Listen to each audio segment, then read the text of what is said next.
O sonho dos bobos. Sonho dos bobos ou o dia dos fracos. Aquele que busca as profundidades não passa desapercebido neste mundo. Por mais que se esconda, que tente não chamar a atenção dos outros, hoje eu retomei o sonho dos bobos. Agora que eu me sinto velho, a senilidade, mesmo não vindo, nos torna fecundos de fantasias, de uso de vocabulários dramáticos. Eu quero o sonho que eu tive aos 20 e poucos anos. Eu quero de volta o sonho que só um bobo pode ter. Permito-me sonhar de novo, com belas pastagens, com gramas ensolaradas e um céu de anil puro que só a retina das crianças podem captar. Eu quero o sonho dos bobos. Estou pensando uma ideia para uma nova história que chama O Sonho dos Bobos ou O Dia dos Fracos. E acho que eu vou ler o poema da Clarice Lispector, que eu tinha decor ele, mas eu vou ler também que eu acho pertinente. O bobo é capaz de ficar sentado quase sem se mexer por 2 horas. Se perguntar por que é que não faz alguma coisa, ele responde: eu estou fazendo, eu estou pensando. Ser bobo às vezes oferece um mundo de saída, porque os espertos só se lembram de sair por meio das espertezas. E o bobo, ele tem originalidade. Espontaneamente, lhe vem a ideia. O bobo tem a oportunidade de ver coisas que os espertos não veem. Os espertos estão sempre tão atentos às espertezas alheias, que se descontraem diante dos bobos, e esses os veem como simples pessoas humanas. O bobo ganha liberdade, sabedoria para viver. O bobo nunca parece ter tido vez. No entanto, muitas vezes, o bobo é um Dostoiévski. Há desvantagens, obviamente.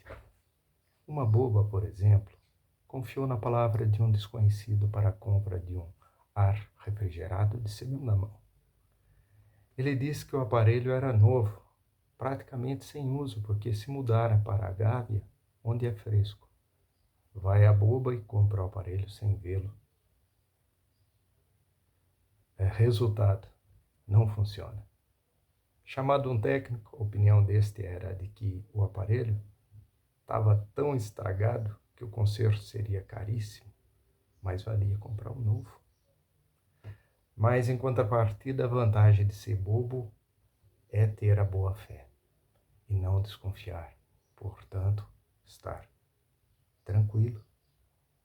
Enquanto esperto não dorme à noite com medo de ser ludibriado. O esperto vence com úlcera no estômago. O bobo nem nota que venceu. Aviso, não confundir bobo com burros. Desvantagem. Podem receber uma punhalada de quem menos espera. É uma das tristezas que o bobo não prevê. César terminou dizendo a frase célebre: até tu, Brutus. Bobo não reclama.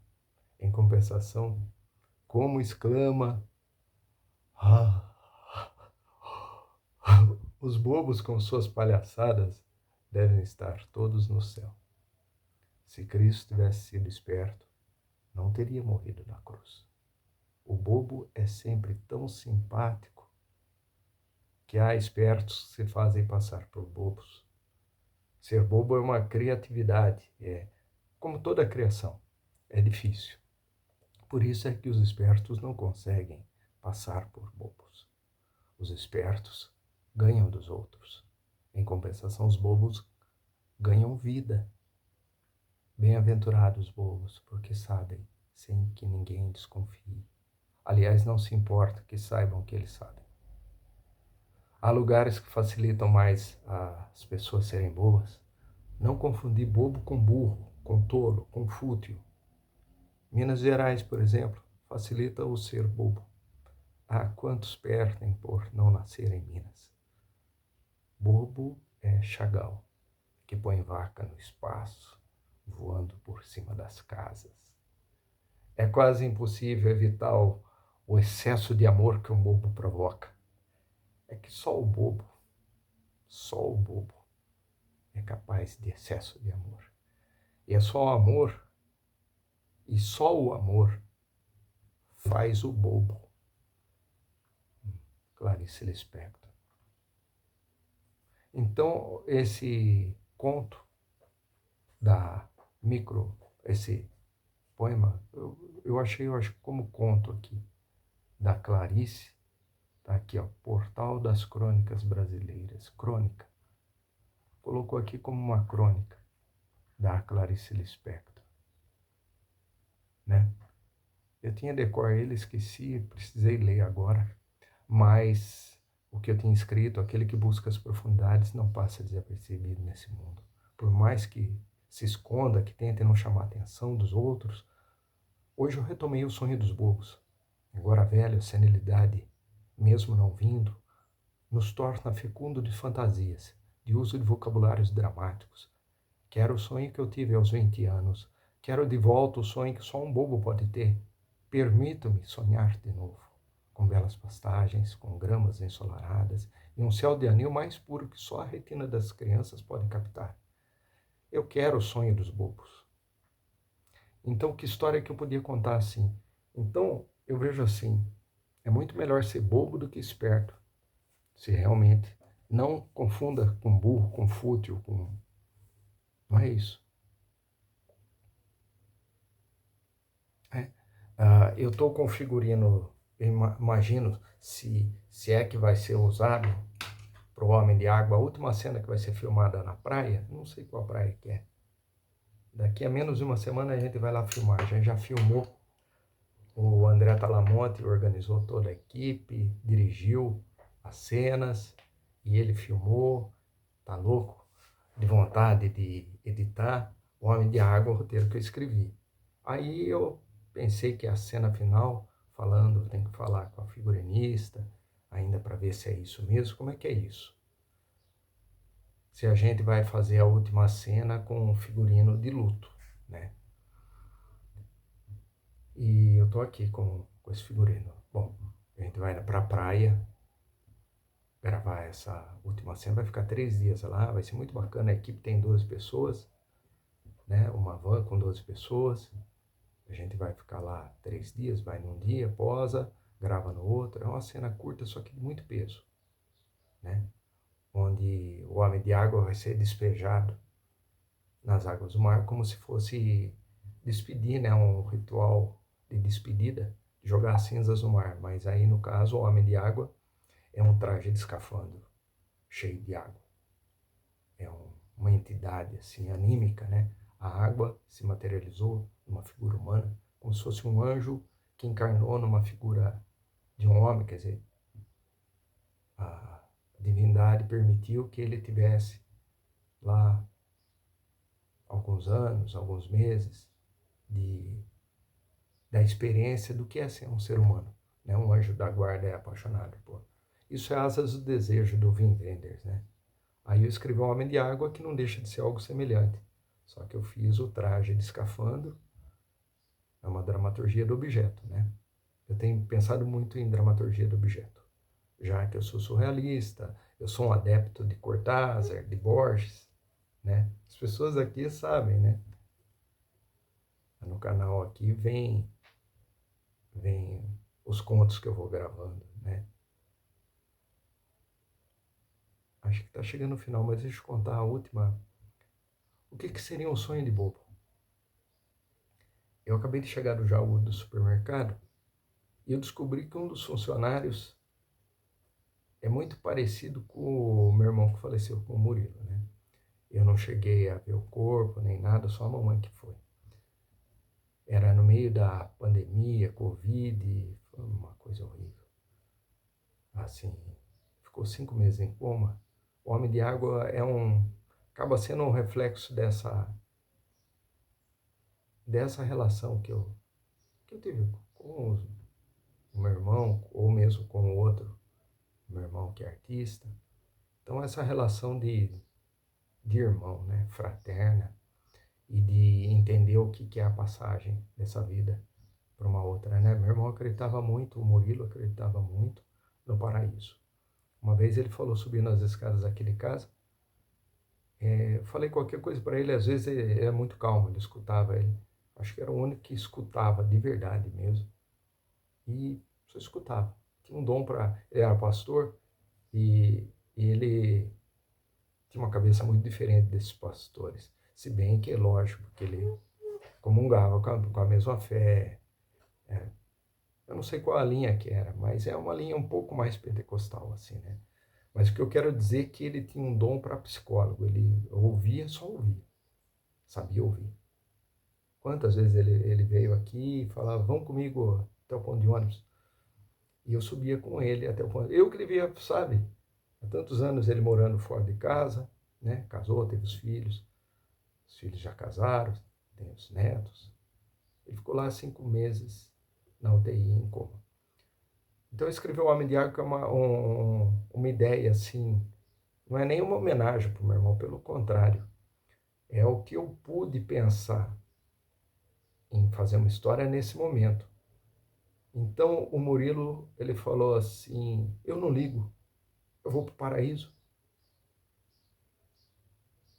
Diante de uma coisa que eu falei, ele falou, não ligo, eu vou para o paraíso. Sabe, eu cheguei a comentar em algum vídeo, esse vídeo está ficando um pouco longo. Eu subia, depois do falecimento dele, eu punha uma escada aqui no quintal e eu olhava pelo telhado, eu olhava o céu. Olhava o céu assim, o pôr do sol. Porque eu não vi o corpo do Murilo, só tive a nota do falecimento dele, né? Minha mãe foi a única que ficou do lado do filho. E meu pai não foi, ficou no carro tocando violão. Eu acabei me acovardando assim. Se eu soubesse que minha mãe tinha ficado sozinha lá, eu teria ido. Mas o meu pai, eu não conhecia bem meu pai nessas atitudes. Agora eu conheço bem. Eu sei como é que é a atitude dele. Ele largou ela lá, ficou tocando violão. O pastor da igreja da minha mãe foi até o carro ver se ele estava bem. É um negacionismo, né? E o meu pai, né, nessa época da pandemia, ele tem mania de ficar sem falar. Nossa, é muito difícil mesmo. Minha mãe ficou doente agora com a dengue, eu também tinha ficado. Ele simplesmente sumiu, ficou bravo com minha mãe, ficou falando de separar dela, porque ela estava doente. Nossa, é umas coisas absurdas. Mas o que eu quero dizer é que eu olhava aquele céu, subia na escada, atrás do quintal assim, telhado, e olhava o céu bonito. E eu pensava no meu irmão. E todo o céu virava meu irmão. Então, o paraíso, né, esse sonho dos bobos, essa beleza que a Clarice coloca, essa pureza de coração que só a criança tem, de olhar, e meu irmão virou o céu inteirinho, sabe? Aí eu comecei a acreditar no paraíso, de vida após a morte, paraíso. Porque é uma questão de fé, é outra coisa, não é uma coisa racional, de se você ficar questionando. Então, de repente aquilo me fez bem, né? Meu irmão virou todo o céu. Quando eu escrevi O Homem de Água, o Homem de Água no final ele entra numa espécie de coma. Esgotou o tempo da experiência dele de estar no mundo. E por mais que os outros personagens meio não aceitem, ver ele deitado na cama do hotel, chega um momento que tem que se despedir e aceitar da ida dele. Aí levam ele até o mar e despejam ele no mar, porque ele é uma água, né? Ele é uma água. E a partir do momento que ele começou a apodrecer, ele ficou doente, né? Ele simplesmente parou. É interessante que ele aceita, tem uma fala que ele coloca que ele fala, é isso. Eu sinto que eu não pertenço mais a esse mundo. Quer dizer, terminou, né? E o que eu quero dizer é que ele voltou a ser paisagem. Nós somos seres, vamos pensar para um espiritualista, que encarnamos um corpo tem um tempo de, de vida assim humana, de aprendizado, fazemos coisas boas, coisas ruins, nos apaixonamos, gostamos de pessoas, e chega uma hora que isso se encerra. E tem que ir. Essa é a verdade da vida. Alguns acreditam em vida após a morte, outros não. Eu falo, eu tive exemplo de pessoas assim que têm uma verdadeira espiritualidade, do meu avô, que morreu com 100 anos, eu cuidava dele também, né? Agora, meus pais mais velhos, minha mãe é muito parecida com meu avô. Agora, meu pai já tem uma relação com a vida, com tudo, completamente diferente. E o Murilo estava prestes a aposentar. E foi o momento dele. E eu não tive esse momento, sabe, de luto, como se ele continua vivo, né? Isso também reforça essa coisa de vida após a morte. Para mim, ele continua vivo. Todo o contexto que o ensinamento, né? Eu queria que meu avô ensinasse a morrer, no caso, porque eu queria estar junto com a morte do meu avô. Ele morreu em casa, na outra que a gente morava, e eu queria estar junto com ele. Na hora que ele desligasse, eu queria estar junto. Era em casa, é diferente. E o que aconteceu? Eu não estava em casa, estava na faculdade, né? Foi num sábado de manhã, umas 10 horas da manhã. Quando eu voltei, meu pai estava com as atividades normais, meu avô estava na São Benedito, que na época o, o velório era assim. O meu irmão fazendo as coisas dele e eles continuaram fazendo. E eu cheguei e não sabia nem da morte do vovô. Aí tocou o telefone, alguém falou, daí me falaram por telefone. Eu nem sabia, eu não entrei no quarto do vovô, né? Ele não estava mais no quarto. Então era à tarde, eu ia de manhã para a faculdade em Bauru, fazer educação artística na Unesp Bauru. Aí voltei lá para as 2 e pouco, ele faleceu 10 e pouco da manhã, a funerária levou o corpo, já preparou, já estava lá. Aí eu fui vê-lo no caixão lá, né? Então eu fiquei muito revoltado porque eu não aceitava a morte dele. Ele tinha 100 anos e 6 meses e eu não aceitava. Eu ajudava a cuidar, dava banho nele, cuidava do vovô. O vovô era um exemplo de uma espiritualidade correta, de quem acredita numa vida após a morte, vive na própria vida isso. São pessoas realmente exemplares, boas. Então eu vejo assim, às vezes a gente não acredita em vida após a morte porque não teve exemplo de alguém que realmente acreditava. Durante a vida a gente vê como é que é o comportamento de quem realmente acredita. Então aqueles que falam, pregam, perseguem os outros não acreditam nada, nem Deus acredita. Então o Murilo acreditava em Deus de verdade e realmente foi para o paraíso. Então olhava o céu assim e o meu irmão virou o céu. Quando escreveu Homem de Água, na hora que despeja a água no mar, toda a paisagem vira o Homem de Água. Ele volta. É um entendimento do que é o retorno para o paraíso. Então o sonho dos bobos, quando eu fui no Jaú, tinha um dos caixas muito parecido com o meu irmão. Muito mais jovem que meu irmão, muito mais jovem mesmo. Só que o meu irmão teve uma época que ele estava mais gordinho, né? Estava mais inchado.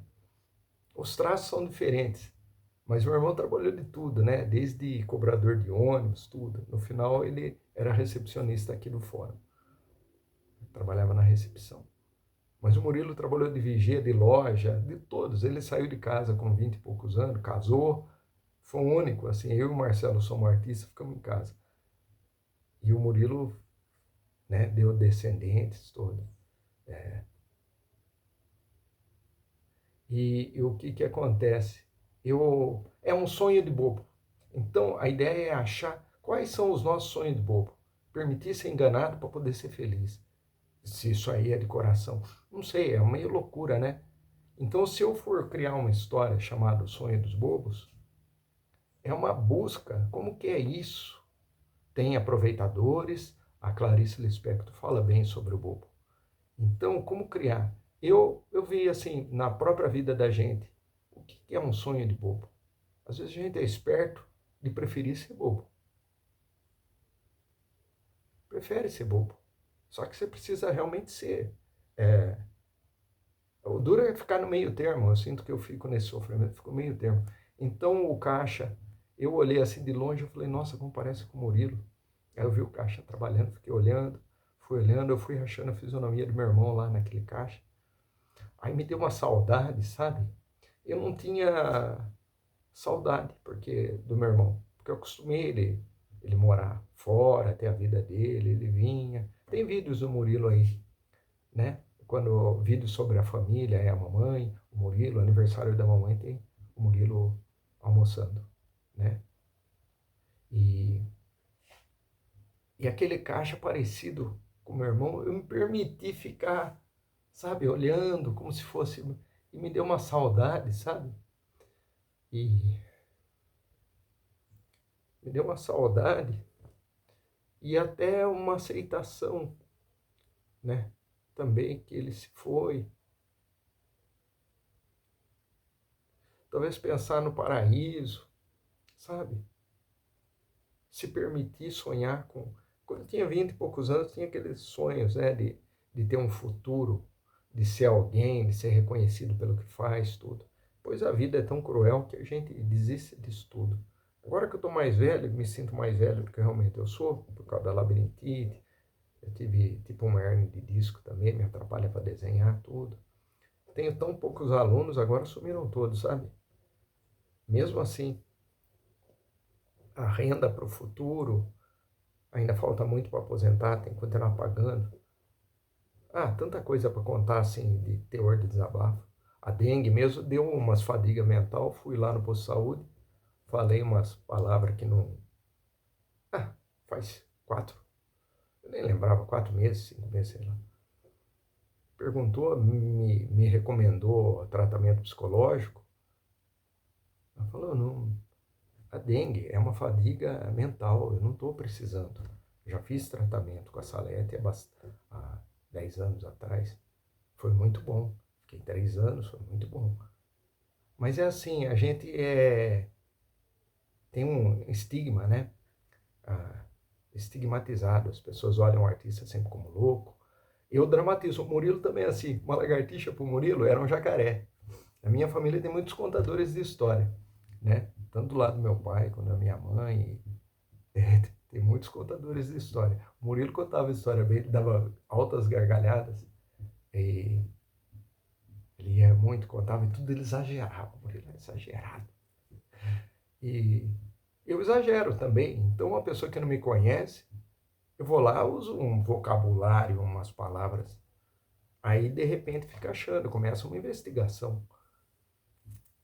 Assim, o que você quis dizer com isso? Aí, não foi feito nenhum exame do dengue, nem nada, né? Eu achei que não era dengue, eu achei que era burnout, que era síndrome da fadiga, porque eu estava com uma fadiga tremenda e mental. E daí veio uma ansiedade. Quando minha mãe teve dengue, também ela teve todas. Eu acompanhei certinho, foi 1 mês e meio depois. Eu vi. Depois que eu cheguei à conclusão que era dengue, porque eu vi o que acontecia com as pessoas que estavam com dengue. Aí eu falei, não é síndrome da fadiga, foi dengue. É que eu não sabia de ninguém com dengue. Então a médica viu que eu falei que estava com muita ansiedade. Nossa, e daí ela me deu um remédio psiquiátrico. Eu achei muito precoce, assim, como uma clínica geral, um posto de saúde, me recomenda tomar 2 meses de um remédio psiquiátrico ali com venda de prescrição médica. Depois que eu não quis, ela rasgou o papel assim. Falou, não, tudo bem, não. Mas eu vou te dar, agendar, marcou para 5 meses depois, uma consulta com um psicólogo. Ah, eu pensei, então tudo bem. Esqueci o que eu ia dizer.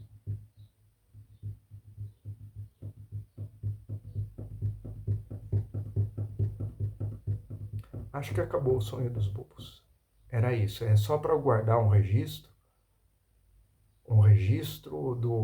das cenas finais para ser gravada do Homem de Água, que depois vai estar no YouTube, não sei quando, porque ele precisa para festivais, Mas o André Talamonte, que tem um canal aqui chamado Talamonte Filmes, ele é um cara aqui de Botucatu também, que é o diretor, né? E tem outros que eu participo que tá no canal dele, Talamonte Filmes. Filmes sem o E, é filmes, como em inglês, EMS, filmes. Talamonte TE, né? Talamonte Filmes, que é o canal dele. E daí, se alguém quiser assistir algum curta que eu tô lá atuando como ator, né? E juntar essa ideia do que é o sonho dos bobos, que eu gostei muito desse nome. Bom,